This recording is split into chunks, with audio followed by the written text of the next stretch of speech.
बोलो श्री कृष्ण कन्हैया लाल की जय। प्यारे धर्म प्रेमी सज्जनों, ये मानव का तन उस पूर्ण ब्रह्म परमात्मा का दिया हुआ ऐसा तोहफा है। इसको प्राप्त करके जो इंसान, जो प्राणी उस परमात्मा की प्राप्त नहीं कर सका, उसका जीवन को धिक्कार है। वो मानव धरती का भार मात्र था, जो परमात्मा के भजन भक्ति नहीं किया। रामचरितमानस में गोस्वामी तुलसीदास जी वर्णन करते हैं, मानव तन पाय के किया न शुभ काम, तीन मानव से नीक जानु ढोर पशु का चाम। जो मानव का तन प्राप्त करने के बाद अच्छा काम सत्कर्म नहीं करता है, बुरे कर्म बुरे आचरण में लिप्त रहता है, उससे बढ़िया वो जो पशु है उसका चमड़ा है वो काम में आता है, क्योंकि पूजा के बाद उसका काम आता है।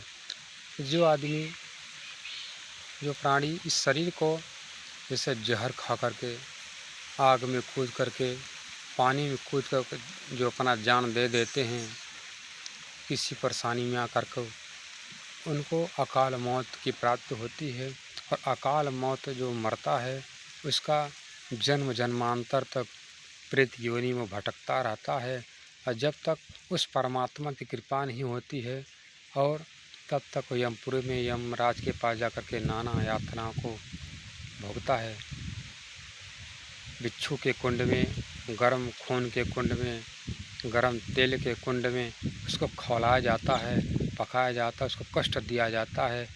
और यमराज कहते हैं, तुमने उस परमात्मा की भक्ति किया नहीं, तुम्हारा मानव का तन किस काम का है।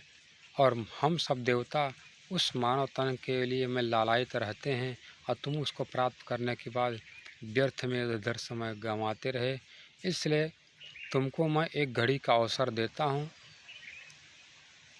यदि उसमें तुम अपनी मुक्ति कर लो तो तुम्हारी नैया पार हो जाएगी। वहाँ का यमपुरी का 1 घंटा संसार का 15 दिन पितरपक्ष होता है। उसी पितरपक्ष में सभी पितर आते हैं अपने घरों में, जिनके घर में भागवत कथा कृष्ण कथा होता रहता है, उनके घर में